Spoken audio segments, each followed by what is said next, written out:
I've come to realize that while free thinkers are winning the battle on YouTube, that's unfortunately not the case on Facebook. Christians are using Facebook as their personal soapboxes to spread their faith around, while free thinkers stand by silently. This is probably because you can be anonymous on YouTube, and Facebook is quite the opposite. You are connected to your family and old friends, and in America, family and old friends usually means a large group of devout Christians. Information does not freely flow because there is a desire not to offend your family and old friends. This is a short personal anecdote about trying to promote rationalism on Facebook, and some motivation for everyone else to get out there and do the same. On Easter Sunday this year, my sister took her 3 grade school-aged sons to see Heaven's Gates and Hell's Flames. In case you have never heard of it, it is a dramatic performance that shows people dying, and then standing before Heaven's Gates to be judged. The purpose of Heaven's Gates and Hell's Flames is obvious. It's to drive fear and scare you into accepting Jesus. Here is a sample video of the production. Come on, we have to get to the car. Let's hurry.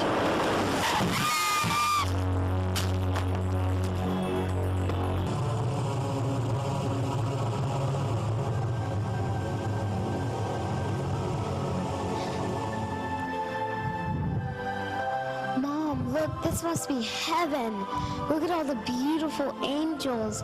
That must be heaven's gates. Heaven? I'm not ready for heaven yet. Mom, you're scaring me. Oh, I don't mean to, baby.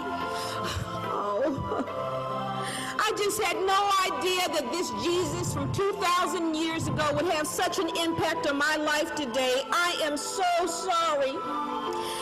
Angel, please, tell me that my name is in that book. I cannot be separated from my child. I cannot, please.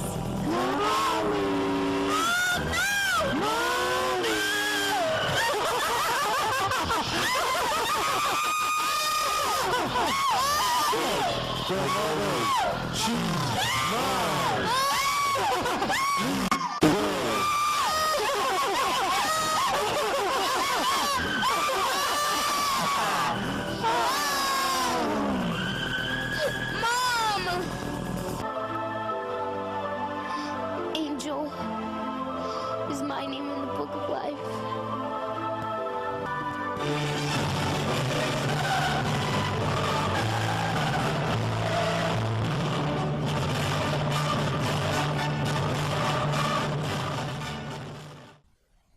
After taking her kids to see that show, my sister posted a clip on Facebook, similar to the one that you just saw, and bragged that she had taken her kids there.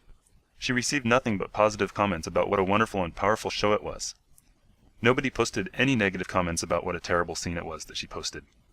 No one posted anything to question the likeliness that there was a God who would create a scenario where a good mother goes to be tortured for eternity because she didn't accept Jesus before she died. Nobody posted any comments to say, "Shame on you for taking your kids to this show." If you are like me, then you have probably been wanting to make comments like this, but you hold back because you don't want to upset your friends. I really wanted to do something this time. I do not want my daughter to have to live in a society where it is honorable to brag about taking your kids to see a shameless, fear-slinging show like Heaven's Gates and Hell's Flames. Realizing that I am not going to win this battle with direct confrontation all at once, I decided to start with small things. I started posting Facebook comments on my own wall, like this one.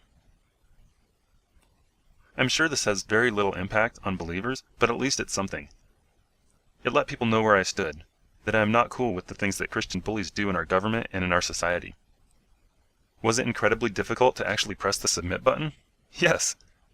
Many of my friends and family are devout Christians, and a handful of them are pastors now. Did it start a shitstorm of comments from believers? Well, yes, but that died down fairly quickly. Did it offend some of my friends and family? Possibly. But we have spoken since then, and everyone is fine. Did it have positive effects? Absolutely.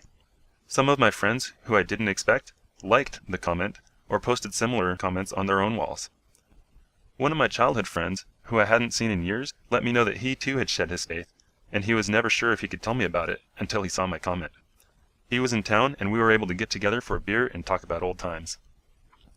In addition to that, I felt a great feeling of personal freedom and a feeling of satisfaction that I had done the right thing. I had planted some seeds, and now those seeds might grow to ultimately help loosen the grip that faith has on my loved ones. And also, it might help encourage non-believers to come out as well. Those of us who are free from faith have a ripe opportunity to make a difference. Why? Because many of us have not spoken out yet. All we have to do is start. Because the little things will create a snowball effect toward an environment where the next generation will live free of superstition and unnecessary fear. And with that, I will leave you with the sappiest, most relevant, most motivational football locker room speech that I could find. Enjoy! You find out life's this game of inches. So is football. Because in either game, life or football, the margin for error is so small. I mean, 1/2 a step too late or too early, and you don't quite make it. 1/2 second too slow, too fast, you don't quite catch it. The inches we need are everywhere around us. Hell yeah. They're in every break of the game, every minute, every second. On this team, we fight for that inch. On this team, we tear ourselves and everyone else around us to pieces for that inch. We claw with our fingernails for that inch. Because we know when we add up all those inches, that's gonna make the fucking difference between winning and losing.